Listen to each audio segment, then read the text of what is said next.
갈라디아서 3장 19절에서 22절의 말씀입니다. 신약성경 305면에 기록되어져 있습니다. 갈라디아서 3장 19절에서 22절의 말씀 우리 한 목소리로 봉독하도록 하겠습니다. 그런즉 율법은 무엇이냐? 범법함으로 더하여 진 것이라. 천사들을 통하여 한 중보자의 손으로 베푸신 것인데 약속하신 자손이 오시기까지 있을 것이라. 그 중보자는 한 편만 위한 자가 아니나 하나님은 한 분이시니라. 그러면 율법이 하나님의 약속들과 반대되는 것이냐? 결코 그럴 수 없느니라. 만일 능히 살게 하시는 율법을 주셨더라면 의가 반드시 율법으로 말미암았으리라. 그러나 성경이 모든 것을 죄 아래에 가두었으니 이는 예수 그리스도를 믿음으로 말미암는 약속을 믿는 자들에게 주려 함이라. 아멘. 계속해서 갈라디아서 말씀 함께 보도록 하겠습니다.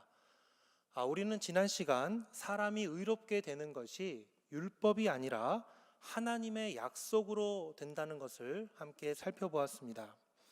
즉 사람이 의로워지기 위해서는 내가 무엇을 많이 행동해야 하는 것이 아니라 하나님이 의롭다고 여겨주셔야 되는 그러한 일이라는 겁니다. 참 쉬운 내용인데 우리는 이 부분을 곧잘 놓치곤 합니다. 무슨 의로워지는 일을 마트에서 물건을 사는 것처럼 그렇게 생각하는 것이죠. 내가 마트에 가서 돈을 내면 물건을 살 수 있듯이 내가 무엇을 하면 하나님께 용서와 의롭다함을 얻을 수 있다, 그렇게 생각하는 것입니다. 그러나 이것은 큰 착각이요 오해입니다. 생각해 보십시오. 어떤 사람이 여러분에게 정말 씻을 수 없는 크나큰 잘못을 했는데 여러분에게 잘못을 시인하고 용서를 구했다고 칩시다. 그렇다고 해서 여러분이 그 사람을 무조건 용서해야 되는 그러한 이유는 없는 것입니다. 저는 저희 애들한테 그렇게 교육을 하는데요. 용서하고 자기 잘못을 구하고 또 그러면 상대방이 이제 사과를 받아주고 용서해주는 이제 그런 훈련을 좀 시키는데요. 애들한테 그거를 시켜보면 애들이 그래요. 너 잘못했으니까 가서 누나한테 사과하고 와. 그렇게 말을 하면 하기 싫은데 억지로 가서 누나한테 잘못했다고 사과를 합니다. 그러면서 돌아와서 하는 말이 뭐라 그러면 아빠, 누나가 용서 안 한대. 그렇게 일러요. 네. 여러분 말이 안 되는 일이죠. 잘못을 했으면 용서를 구하고 그 다음 할 일은 기다리는 일입니다. 만일 상대방이 용서 안 해주면 내가 아무리 잘못을 시인하고 용서를 구해도 용서를 못 받는 겁니다. 어쩔 수 없는 것이죠. 반대로 만일 용서를 내가 받는다면 그것은 내가 용서를 구했기 때문에 받는 것이 아니라 상대방이 정말 은혜를 베풀어 준 것입니다. 하나님과 우리와의 관계도 마찬가지입니다. 우리가 회개했다고 해서 하나님이 무조건 우리를 용서하셔야 되는 이유는 없는 겁니다. 우리가 율법을 잘 지켰다고 해서 하나님께서 무조건 우리를 칭찬하셔야 될 이유도 없는 겁니다. 그것은 오직 선물로만 받을 수 있을 뿐입니다. 우리가 살 수 있는 그런 물건이 아닙니다. 반드시 우리가 기억해야 될 그런 점이죠. 그렇다면 이런 의문들이 듭니다. 도대체 하나님은 왜 율법을 우리에게 주신 것일까? 만일 사람이 무엇을 행하거나 율법을 많이 지켜서 의로워지는 것이 아니라면 뭐하러 하나님은 이러한 명령들을 우리에게 주신 것일까 하는 의문입니다. 이에 오늘 본문은 이렇게 대답합니다. 우리 오늘 본문 19절 다시 한번 읽어보겠습니다. 19절입니다. 그런즉 율법은 무엇이냐? 범법함으로 더하여 진 것이라. 천사들을 통하여 한 중보자의 손으로 베푸신 것인데 약속하신 자손이 오시기까지 있을 것이라. 바울은 율법을 주신 이유가 범법함 때문이라 그렇게 주장하고 있습니다. 무슨 말입니까? 율법은 죄를 막기 위해서 주신 것이라는 겁니다. 예를 들면 이런 것이죠. 우리는 누구나 살인을 멀리하고 간음이나 도둑질을 하지 않으려고 합니다. 왜 그렇습니까? 우리가 죄를 미워하고 의를 사랑해서 그렇습니까? 아니죠. 그것은 살인을 하고 간음을 하고 도적질을 하면 경찰에 잡혀가고 벌을 받기 때문입니다. 따라서 우리는 열심히 그 법이 좋으나 싫으나 열심히 그 법을 잘 지키려고 애를 쓰죠. 가능한 한 법에 걸리지 않기 위해서 노력합니다. 이것이 바로 하나님께서 율법을 주신 이유입니다. 마치 튼튼한 우리를 만들어서 사나운 사자나 곰을 가두는 것처럼 내 욕심 따라 내 정욕 따라 살아가려는 우리를 하나님은 율법이라고 하는 튼튼한 우리를 만드셔서 강제로 그 욕망들을 억누르고 제어하고 계신 것이죠. 아주 중요한 수단으로 만일 이러한 율법이 없다면 이 세상은 매우 혼란스러워질 것입니다. 각기 다른 욕망을 지닌 사람들이 한 공간 안에서 평안하게 살기 위해서는 반드시 있어야 되는 바로 그러한 존재인 것이죠. 이외에도 율법이 하는 또 다른 아주 중요한 일이 있는데요. 그것은 바로 우리를 예수 그리스도께 인도하는 그러한 일입니다. 오늘 본문 22절의 말씀입니다. 우리 22절도 함께 읽어보겠습니다. 22절. 그러나 성경이 모든 것을 죄 아래에 가두었으니 이는 예수 그리스도를 믿음으로 말미암는 약속을 믿는 자들에게 주려 함이라. 하나님은 율법을 통해서 우리를 죄 아래에 가두신다라고 합니다. 율법을 통해서 우리의 죄인됨, 우리의 소경됨, 약함, 무지함, 거지됨, 또 하나님에 대한 미움, 죽음, 지옥, 심판, 우리가 받아야 될 하나님의 진노를 경험하게 하십니다. 쉽게 말해 하나님은 율법을 통해서 네가 이만큼 율법을 잘 지켰구나가 아니라 아직도 너는 멀었다라고 하는 것을 가르치고 계신 것입니다. 좌절하게 만드시는 것이죠. 왜요?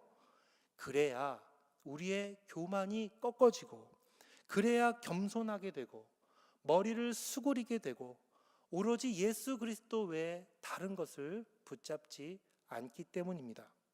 이것이 하나님께서 율법을 주신 아주 중요한 이유입니다. 그러기에 로마서 3장 20절에도 보면 이런 유명한 말씀이 있죠. 그러므로 율법의 행위로 그의 앞에 의롭다 하실 육체가 없나니 율법으로는 죄를 깨달음이라. 율법으로는 결국 죄를 깨닫게 된다는 겁니다. 그렇습니다, 여러분. 율법은 우리를 의롭게 하려고 하나님이 주신 것이 아닙니다. 오히려 우리가 의롭지 못함을, 우리가 심판받을 죄인임을 깨닫게 하기 위해서 하나님이 주신 것입니다. 왜 그렇습니까? 우리를 망하게 하시기 위해 그러신 것입니까? 아닙니다. 더욱더 낮아지라고, 깨어지라고, 그래서 더욱더 예수 그리스도를 붙잡으라고 율법을 주신 것입니다. 우리는 이에 대한 아주 유명한 그런 이야기 하나를 다들 알고 있죠.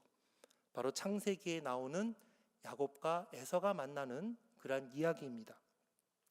형 에서가 야곱이 온다는 소식을 듣고 군사를 이끌고 창을 들고 야곱을 맞이하러 갑니다. 그리고 야곱은 형이 그렇게 온다는 소식을 듣고 밤새 천사와 씨름을 하게 되죠.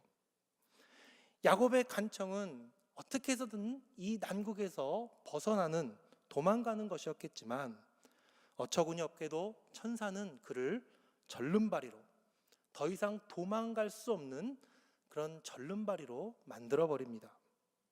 그러나 하나님은 바로 그 일로 인해서 놀라운 반전을 일으키시죠. 기세등등 금이 환영하는 바로 그 야곱이 아니라 다리를 절면서 먼 곳부터 절룩이며 오는 그 야곱을 통해서 바로 그 사나운 형의 마음을 움직이게 하신 것입니다. 결국 에서는 절룩이면서 걸어오는 그 동생을 보고 불쌍한 그 마음이 들어 얼른 달려가 목을 어긋맞고 입을 맞추고 얼싸안고 울게 되죠. 그리고 야곱은 그러한 형을 보고 형의 얼굴을 보니 하나님의 얼굴을 보는 것 같습니다. 그렇게 말을 합니다. 결국 이 이야기는 무엇을 보여줍니까? 바로 우리와 하나님 사이도 이와 같다는 것입니다. 우리가 마지막 날 천국에 입성할 때에 금이 환영해서 기세등등하게 하나님, 제가 이 땅에 살 동안 이런 일을 했습니다. 이만큼 헌신하고 봉사하고 이만큼 윤리적으로 살았습니다. 그렇게 말씀드리면 하나님은 그런데 왜 이건 안 했냐? 왜 이렇게 하지는 못했느냐? 내가 너에게 준 게 그것뿐이었더냐? 하시며 우리를 야단치실 것입니다. 군사를 이끌고 창을 들고 달려오는 에서와 같은 하나님의 무서운 얼굴을 우리는 보게 될 것입니다. 그러나 우리가 반대로 부상당한 모습으로 저는 다리를 이끌며 주님, 제가 죄인입니다. 저를 불쌍히 여겨 주시옵소서 하고 가슴을 치며 하나님 아버지께 나아간다면 하나님은 인자한 아버지의 모습으로 나타나 우리의 목을 어긋맞고 입을 맞추고 얼싸 안아주시며 함께 울어주실 것입니다. 결국 율법의 역할은 다른 것이 아닙니다. 바로 우리의 교만을 꺾고 우리의 자랑을 부수고 겸손히 주님을 의지하게 만드는 바로 그 야복강의 천사와 같은 역할이 바로 율법의 역할인 것입니다. 사랑하는 대연의 성도 여러분, 우리는 날마다 율법 앞에 깨어지고 낮아져야 됩니다. 사실 알고 보면 율법이란 저 멀리 있는 어떤 무슨 다른 게 아닙니다. 우리가 살아가는 이 생로병사의 모든 삶이 사실 알고 보면 다 율법입니다. 우리가 어릴 적 학교에 가면 얼마나 많은 율법들이 우리를 기다리고 있었습니까? 학생은 이래야 된다, 저래야 된다, 성적은 어때야 된다, 대학은 어디 정도 이상은 가야 된다, 수많은 율법들이 존재했었죠. 그러나 우리가 그때 결국 경험한 것은 무엇이었습니까? 아무리 노력해도 안 되는, 도저히 따라잡을 수 없는 그러한 절망뿐이었죠. 비단 학교 생활뿐입니까? 결혼을 하고 부모가 된 후에 우리는 얼마나 우리의 못남을 발견하게 됩니까? 이런 부모가 돼야 된다, 저런 부모가 돼야 된다, 수많은 이야기를 듣지만 배우지만 거기에 미치지 못하는 우리를 늘 발견하게 됩니다. 아마 3분 교양 엄마라는 그 말을 들어보신 분 계실 겁니다. 막 교육방송 같은 데에서 막 자녀들한테 존댓말을 쓰고 그랬구나, 이랬구나, 그래요, 막 이렇게 그런 거를 막 가르쳐 주는데 막상 아이들을 가르치면요, 그런 교양 엄마 되는 시간이 3분을 넘지 못한대요. 정말 그래요. 계속 그러다가 화가 나가지고 아이들한테 버럭 소리를 지르게 되죠. 여러분, 교회 생활도 일종의 또 율법이라 할 수 있습니다. 교회 생활도 해보십시오. 전도회에 들어가서 활동도 하고 임원도 하고 행사도 한번 진행해 보십시오. 거기서 결국 깨닫는 건 뭡니까? 내가 이것밖에 안 되는 존재구나 라고 하는 걸 우리는 교회 생활을 통해 알게 되죠. 그러고 보면 산다는 것 자체가 결국 다 율법입니다. 지난주에 장례식에 다녀왔는데요, 따님이 아버지 묘소 앞에서 이렇게 울더라고요. 아빠, 못난 딸이어서 미안해. 못난 딸이어서 미안해. 가슴이 미어지더군요.